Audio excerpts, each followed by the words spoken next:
We don't want to harm you. Dip pleaded to the creature. You worship Galen, almighty Galen, in great respect. Please let me be. I do no harm to you. The voice continues. No, screw Galen, we don't like him. Dip replies, letting the creature emerge his fuzzy head at the words of Galen's rejection. The creature's hair color is a light silver brown, with its head the size of a softball with perked-up ears and black eyes. You spoke bad of Galen. You can't do that. The creature. I'm from the America. I can say whatever I want, Dip replies. America? The creature asks. Never mind. We are looking for someone whose name is Haida, Dip says. The creature asks, Who? Which Dip replies, Haida, tall figure like me, has a black skull, shoots fire. Dip replies, Fireman, scary, scary. The creature says now, moving back from Dip among the darkness of the hole. He's not here. We want to find him. Dip says to the creature. Dip listens as the creature's soft feet come closer and closer. Find him, bad, bad idea. You die if you find him. The creature says. No, we have a chance. I have a magic friend. Dip replies. The creature shows its face again from a tiny cave. This time, its black eyes even wider in curiosity. We'll come over here, show our friend something. Dip says, looking over at Will, who is just behind his shoulder. Will comes and then puts out his hand flat with his palm facing the sky. He then creates a small light orb, the dust inside swirling as it glowed colors of beige and white. Magic man good? The creature says with a higher pitch. Yes, we are going to defeat Fireman, but first we need to know where he is. Is Magic Man Prophet Man? Will Nibbit help Prophet Man? The creature says. Sure, Dip says, looking over at Will. Guess you're a prophet now. Dip ends the conversation, the creature now emerging out of its hole, saying to the two, Nibbit help you avenge Loka. I could hear a whistle from down the entryway, myself pushing my face against the two bars, allowing my eyes to see a world that wasn't behind bars to get a better look. I couldn't see who was walking. My first instinct were the guards. But still a fear of Haida walking down struck me, much like it struck fear throughout the other captured creatures. I've almost spent 2 days in the cage, myself not being talked to, with my last conversation being with Haida. I'll be back soon with Galen. I say to myself, repeating Haida's final words right before he left. When is soon? What is Galen going to do with me? They have no use for me. I curl back into a ball within my cage, now seeing 2 guards walk by. I looked at them in disgust, noticing again how similar they were to humans. Really similar, with a white tan skin tone, human frame, but dressed in a white cloak. And the head they had, not human, but a wolf's head with an elongated snout with the fur stopping right above the shoulder blades. The guards now left the room, meaning more breathing room for me and other captives in the room. I then started to listen, hearing a conversation from down the hallway pick up in a language I had never heard of, for I think it was a language. I could hear the sounds dimly. Buzz, buzz, does, kuz, pss, buzz. Just a bunch of buzzes in an order where it sounded like words, or a bunch of flies buzzing around. I then turned my head to the left, seeing the shoulder of the woman who was next to me lean against the bars. I have tried talking to her before, apologizing for her brother's loss, wondering if that was accepted in her culture, but with no response I had lost hope. We are going to be rescued. I said gleefully her way, myself convincing myself that Dip and Will would be here any second. I didn't get a response from the women. Maybe a slight head nod after I spoke, but I could make that up to her hearing a noise from me and not caring for what I said. If you want to talk, I will be here, I said to her. I then sat in silence, myself feeling defeated as I failed to start the conversation. Nearly an hour passed before I heard something her way. You wouldn't understand, she replied softly. I got up from my slouched position and was 100% invested into what she could say next. I waited, and after 8 seconds of silence, I knew it was my time to speak. I can try. I won't fully get it, but I can try, I said. No, you won't, she replied again, now shifting her body further from me, myself knowing I might not get another opportunity to speak with her. I have a brother. I just met him almost a year ago, even though I felt like I've known him my whole life. And in that 1 year, we got really close, and now he's gone. I don't know if I'll see him again, if he's alive, if he even knows where I am. So I feel like I'm losing him, and the longer I sit here, the more and more I can feel myself losing him, again, with no chance to ever see him again. So I understand that. I said to her. My older brother died trying to protect me from the freak that has captured us. I heard a reply back from the women. He gave everything for me, and I couldn't do a thing to save him. She continued, That's correct, you filthy animal, and if you continue to act like your brother died an honorable death instead of a filthy ash-filled one, then I will share you the same fate as him. A voice went, Haida. I could see his sleek and lengthy appearance drag down the hallway, smiling at the women in the cage who stared at him, her eyes focused and ready for any moment to attack. So feisty. Haida went, then opening his palm and shooting a flame under her cage. I could hear her scream and bang her body against the cage as her body started to be stroked by flames. After 5 seconds, I yelled at Haida. Make it stop. Stop what you're doing. Haida smiled at me, the light from the flame beside me dying, and I could hear the women start to pant in breaths of relief. You made a friend with Agon. Maybe he'll want to be scorched too one day, Haida said to the women. What do you want? I said to him. Well, I believe you showing me the powers you have is off the tables, and so I won't try. Galen will have better plans for you to show your hidden strength.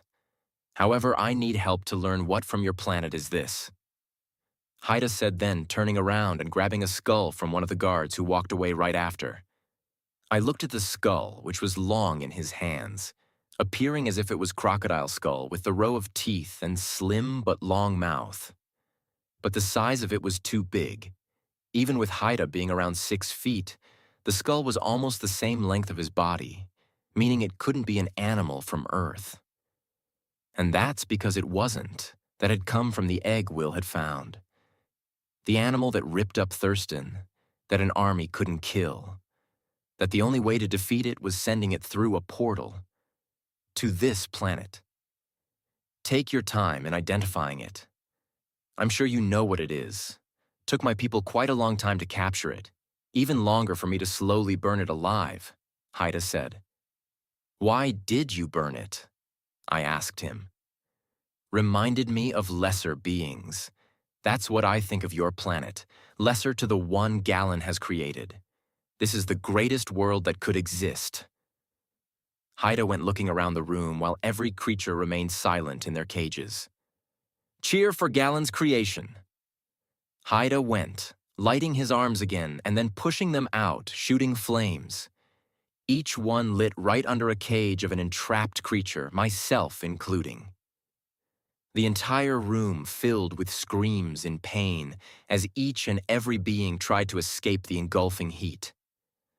A few seconds passed, which felt like minutes before the flames for everything started to die.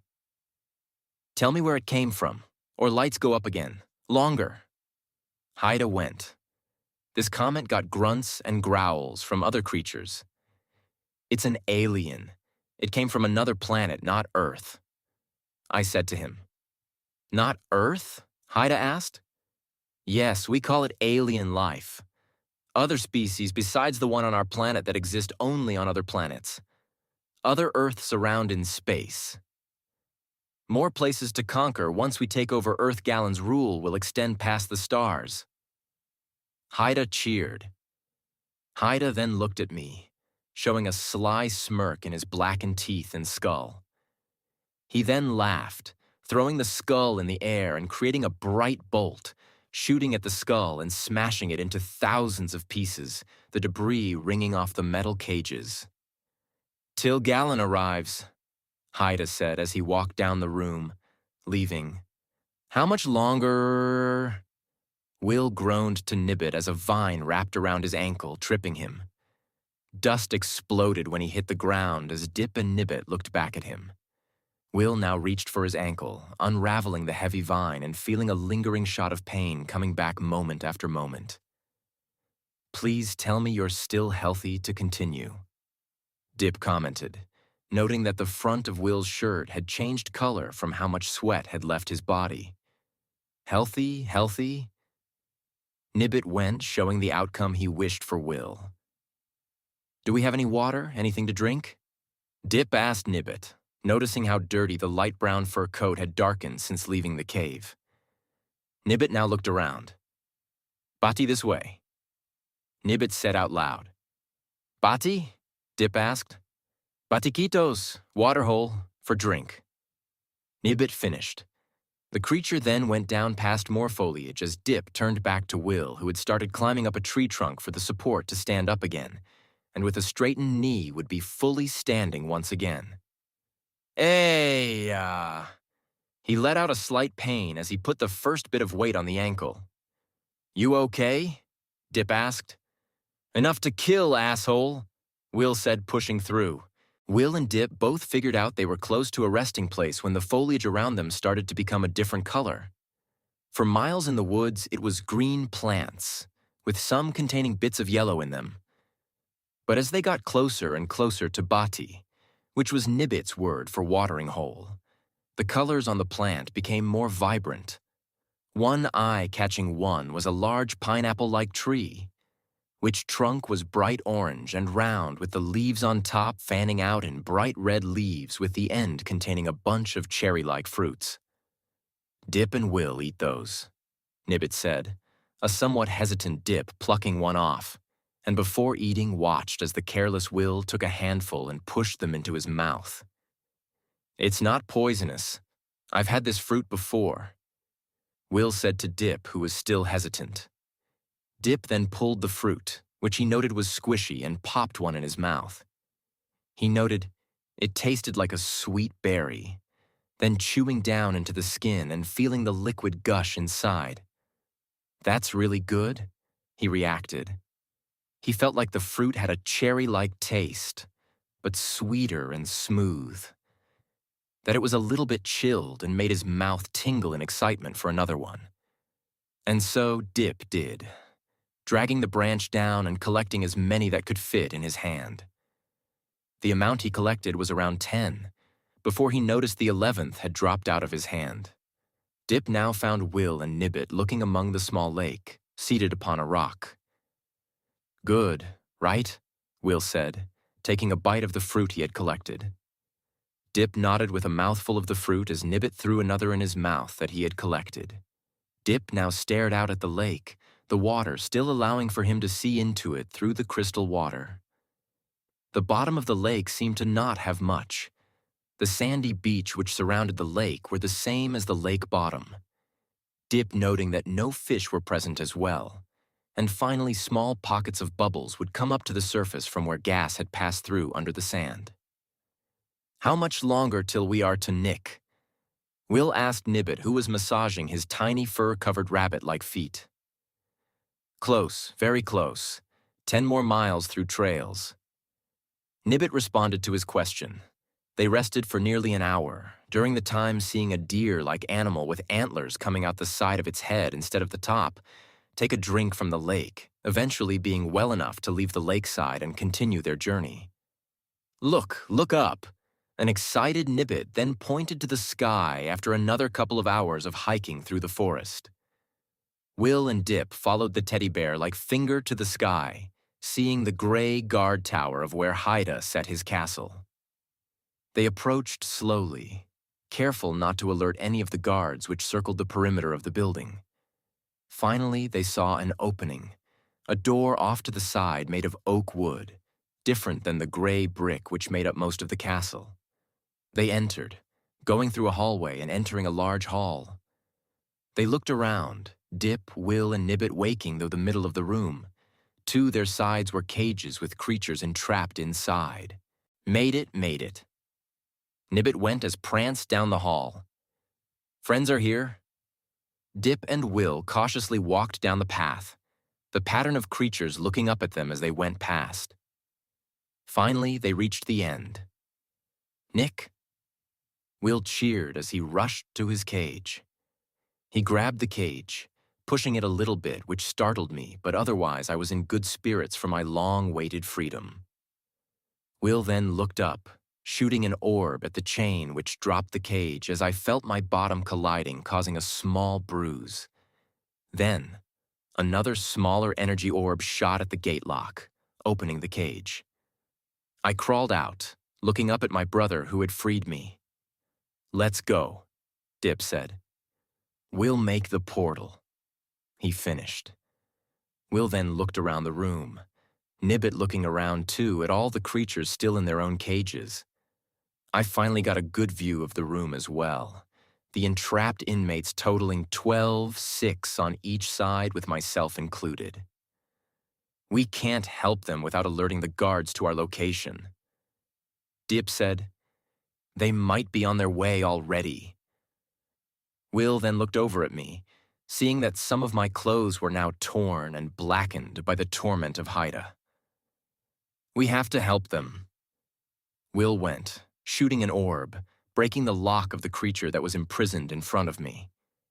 The creature went out of the cage, its white fur puffed up as it looked at Will cautiously, then turning and running out of the room. "That's going to get spotted. Make this move quick," Dip said to Will. Will nodded, moving down the row and blasting the locks, one to Will's left, then spinning around and shooting the lock off the cage where I sat next to. Then came out the women, herself looking at me and then at Will, tears of joy coming from her releasement. Will continued down the hall, blasting another door, then another. Outside, I could hear guards start to howl. Dip's response was yelling at Will, "Create the portal and let's get out." Will looked down, putting out his hand and opening a portal 3 feet wide, myself telling the creatures to "Move it. Go through the hole in the middle of the room. Sure, it's safe." And pushing the creatures through one by one. Will continued with the cages, blasting the first, second, third, and then the fourth one left, the final creature running down the hall and diving through the portal. I was just about to go before it closed abruptly, myself going back as it collided into itself, vaporizing. I looked over at Will, who was no longer in the middle of the room, but instead stood Haida. "So you did tell me the truth. Now I can just kill the worthless thing you are," Haida said to me, then looked over at Dip. "Brave being to travel this far from home. Sad this would be your last trip ever." Haida then shot a ball of fire at me and Dip, which split 5 feet in front of us and striking in our chests. I was flung back, my head landing first on the tile ground as I rolled around, now struggling to stand up with my hand holding my throbbing head. I then moved back against the room's wall, a column hiding Haida from me. I looked down, seeing Will, who had leaned himself up against a wall holding his arm. I walked over to him, gunshots now going off across the other side of the room. From the distance, I could see Dip curled behind a column, turning and firing down the hallway. I looked to where the shots traveled, Haida raising his hand and another fire shooting out. Breaking the column, Dip used as cover in a moment, pushing Dip to the ground again. Now Haida was pushed against the wall, myself looking behind and seeing Will, who had regained his strength enough to shoot an orb at him. I then looked at the entrance to the room, 2 guards entering and coming at us. Will saw them and put out both hands, spear-like objects shooting through the air and impaling the dog-headed freaks. "Let's go. Back of the room." I could hear Dip yell out from behind. Me and Will turned, rushing toward when a stream of fire came in front of us. I looked to my side. Haida with his hand up, creating a beam to not let us pass. Haida then started to turn his hand, the beam coming closer to us as me and Will backed up. A gunshot then came out, then another. Dip striking Haida with the rifle, looking over to us and yelling, "Get to the room in the back, get out of here." We followed his command, moving to the back of the room. In the corner we saw Dip, separated by the open space as we all hid behind columns. "We need to leave," I told Will, who nodded, starting to open a portal while I looked back at Dip, Haida now coming to the middle of the room. Haida then lifted its arm, shooting another beam of fire at Will's portal, himself yelling as if the portal were his own skin that burned. Dip now looked over and began to open fire on Haida, who turned its direction to Dip after the rifle bullets fell at its feet. A stronger beam of light now came through at Dip, who tucked into the column for cover. The column lit as if it were wood covered in gasoline. I looked back at Will, who had now created the portal, telling me, "Go through, then I'll get Dip." "Not without you. We leave together." I argued back to him. Will nodded, now putting his hand up to Haida and shooting a spear of energy at him, which struck him back. Dip looked down at the being laying on the ground injured, firing upon it with Will yelling at him, "Make it to our side." Seeing the opportunity, Dip holstered the rifle on his back and went, making halfway through before a fireball struck him, pushing him against the wall at the end of the room. Will looked down the hallway, seeing a weakened Haida use all of its strength to make the fireball. Will put out his hand and shot a beam at the being, Haida returning fire. The room lit up in colors as I looked over at Dip, who appeared like the full amount of sun was on him. He was bleeding from his face, his mouth covered as he gripped the side of his chest, damages from the strike. The light then stopped, myself seeing Haida be flown back as Will had overpowered his beam. Will rushed over to Dip, who laid on the ground, his face now filled with blood, and a panting, scared Will went, "It's going to be okay. I'll get you out of here." Will then grabbed Dip's hand that he had put out, the other hand holding his stomach, myself seeing the loose rib pushing against his skin. From behind, I could see Will tremble, then a blinding light startled me. My eyes readjusted, a beam being shot into Dip from Haida. I continued to watch, his body melting instantly as if it was wax next to a lit wick. "You're nothing without the true power myself and Gallon can give you. The human's death is the consequences of your resistance to that truth." Haida yelled furiously, beaming into Dip's body more and more. "I'll kill you." Will went now shooting a beam again into Haida, a gash formed into the shoulder of his being. I then grabbed Will, telling him, "We have to move," and forcing him through the portal. I landed on the dirt, Will looking up at the portal which closed as we passed through. I looked around us now, seeing the animals once entrapped with me now standing in a prairie, the creature Will and Dip approved with talking with the girl that was imprisoned beside me, surrounded by mountains. "I could have killed him. I should have killed him," Will yelled at me, then backing away and laying on the ground. "I'm sorry, Dip." He started to wail as I watched him, both hands covering his face. I gave him space, the animals and creatures now forming a circle around him, almost forming a room of privacy for us. I then knelt beside Will, him grabbing me saying, "You're the only one I have left now."